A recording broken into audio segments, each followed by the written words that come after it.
الحمدللہ وکفا وسلام علی عبادہ الذین اصطفیٰ اما بعد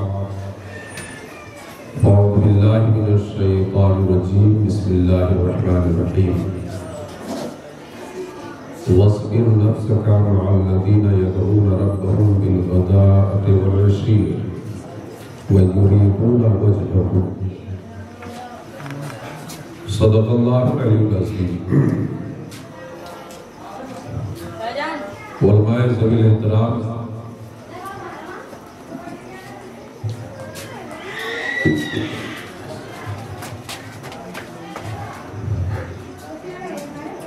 بالخصوص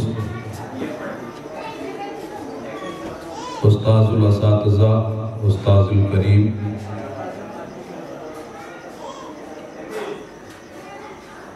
امیر القلم، ادیب عصر، محقق عصر، حضرت علامہ سالک مصباحی صاحب قبلہ مدہ ذل النورانی، سامعین کرام، خواتین اسلام، السلام علیکم ورحمۃ اللہ وبرکاتہ۔ وعلیکم السلام۔ آئیے ہم اور آپ انتہائی عقیدت و محبت کے ساتھ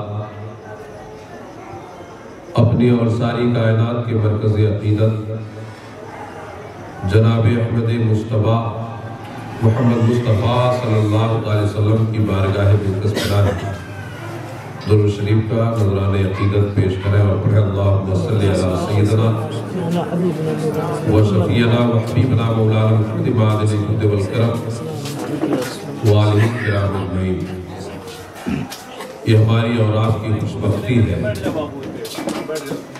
کہ آج کی شب عزت مآب الحاج محمد رضا انصاری صاحب کے دولت خانے پر اکٹھا ہو کر اس مبارک محفل میں شرکت کی سعادتیں حاصل کر رہے ہیں۔ جیسا کہ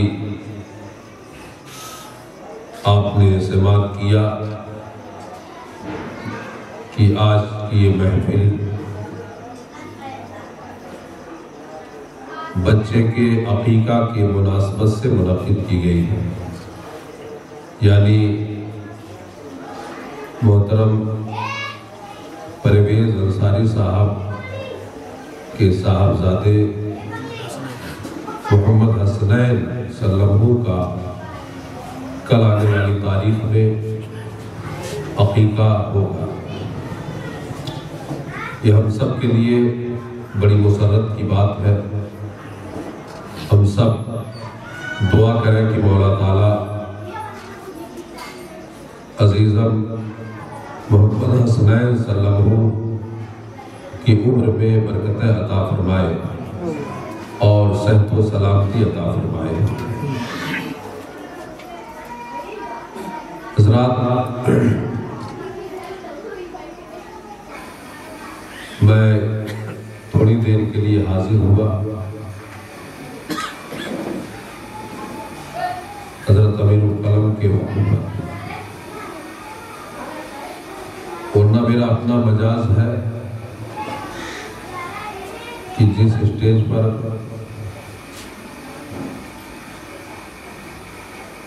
عالم اسلام کی ایک عظیم شخصیت جسے دنیا حضرت علامہ سالک مصباحی کے نام سے جانتی ہے، یہ موجود ہو اور میں کچھ لفظ کشائی کروں۔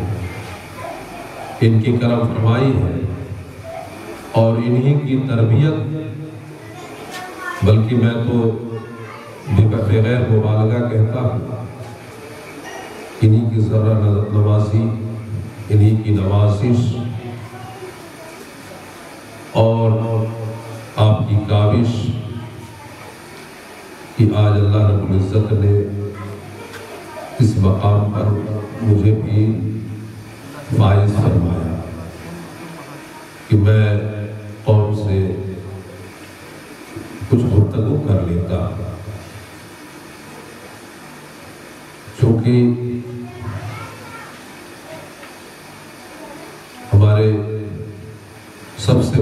مربی اور محسن مشفق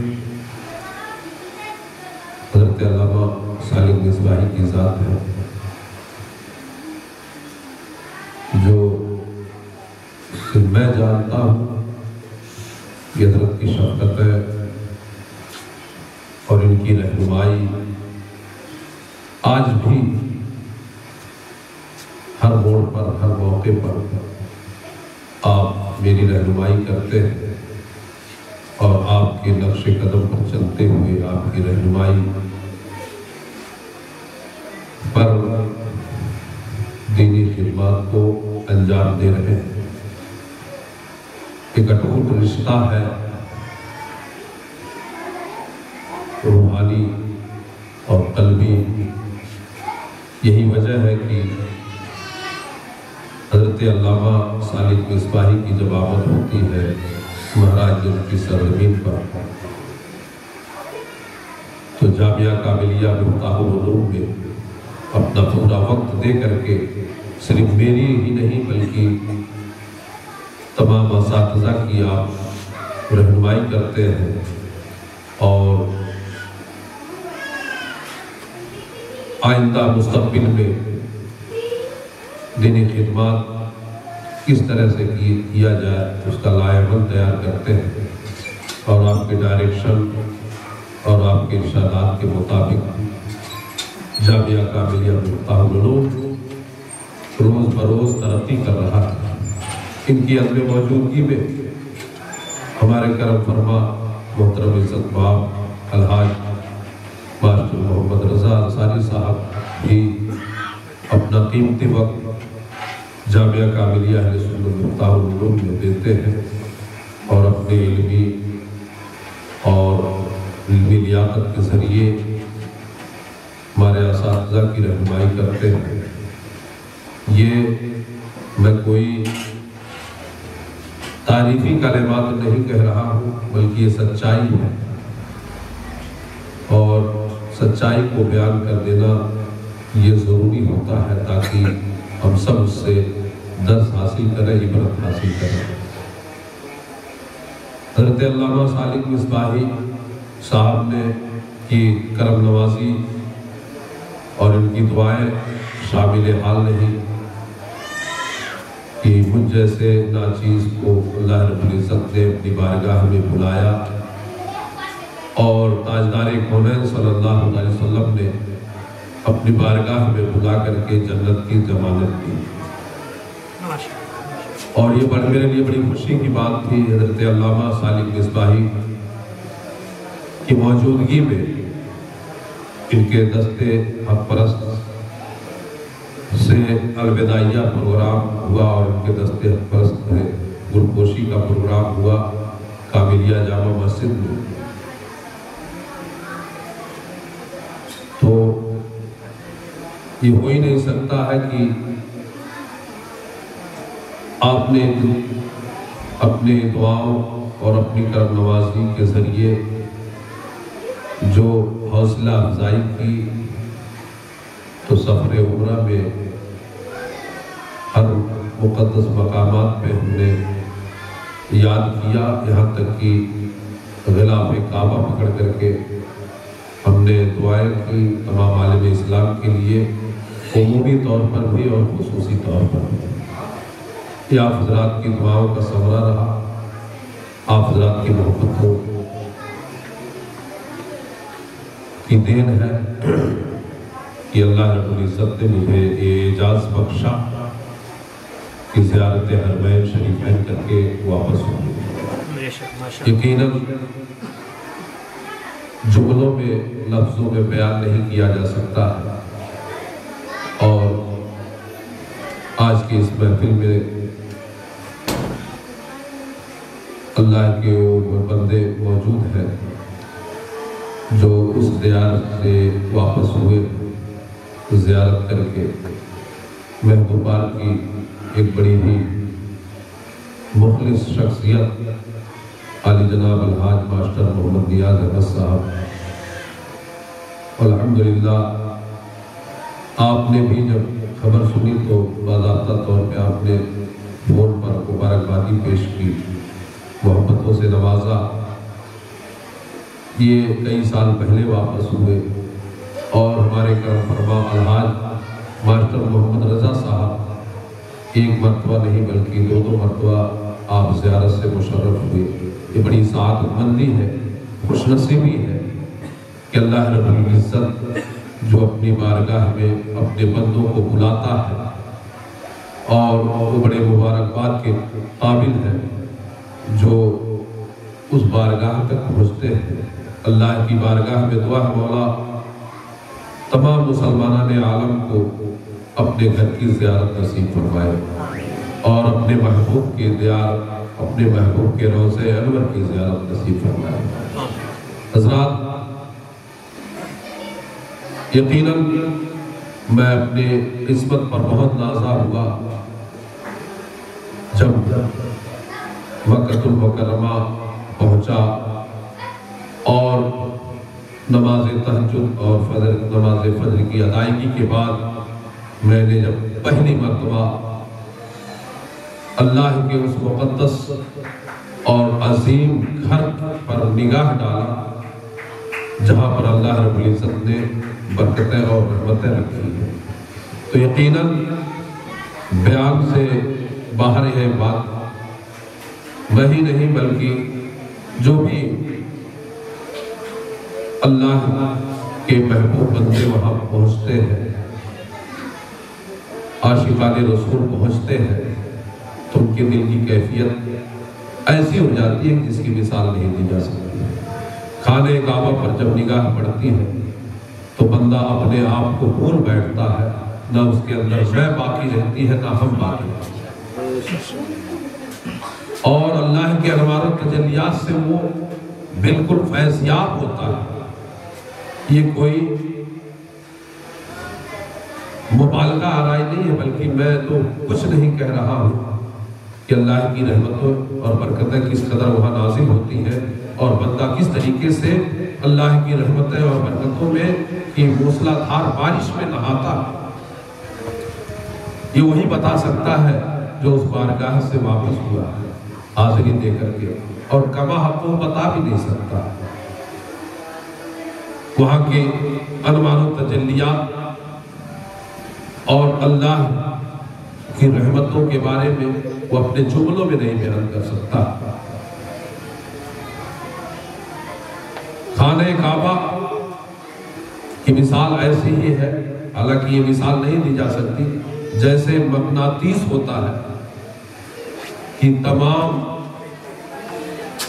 چیزوں کو اپنی طرف کھینچتا ہے. لوہے ویسے دھات جو ہوتے ہیں، اللہ سلامت رکھے، اس محمد حسنین کو اپنے ہاتھ سے لا کر کے نذرانہ پیش کیا ہے. اللہ اس کی عمر میں برکتیں عطا فرمائے. آج اس نے ہم سب کو یہاں اکٹھا کر لیا ہے. اس ننھے منھے پھول کی یہ دین اور کل تک یہ سما رہے گا.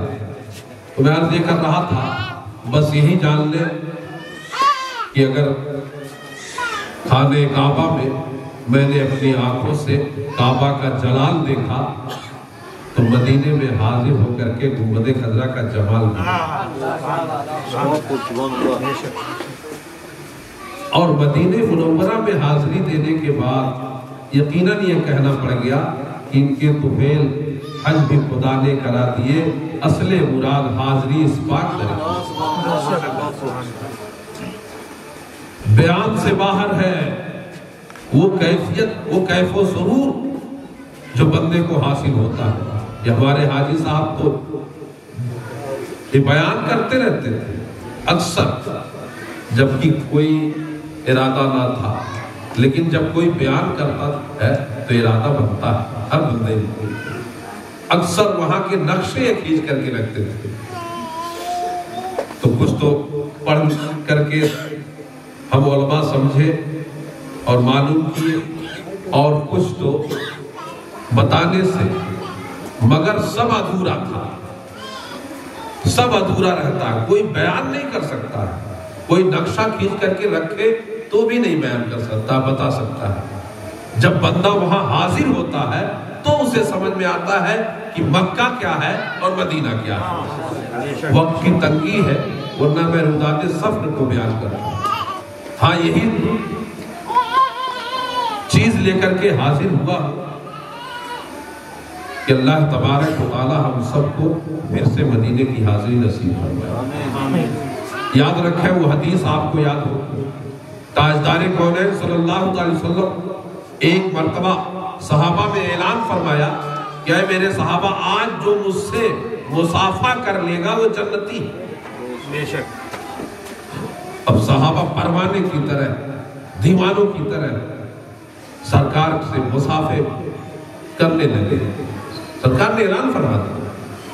ایک صحابی تھے انہوں نے سوال کر لیا یا رسول اللہ آج تو ہم آپ سے مصافحہ کر کے جنتی ہو گئے اور آپ کے پردہ فرما جانے کے بعد وصال فرما جانے کے بعد تو بندے محروم رہے انہیں جنت کی ضمانت کیسے ملے گی.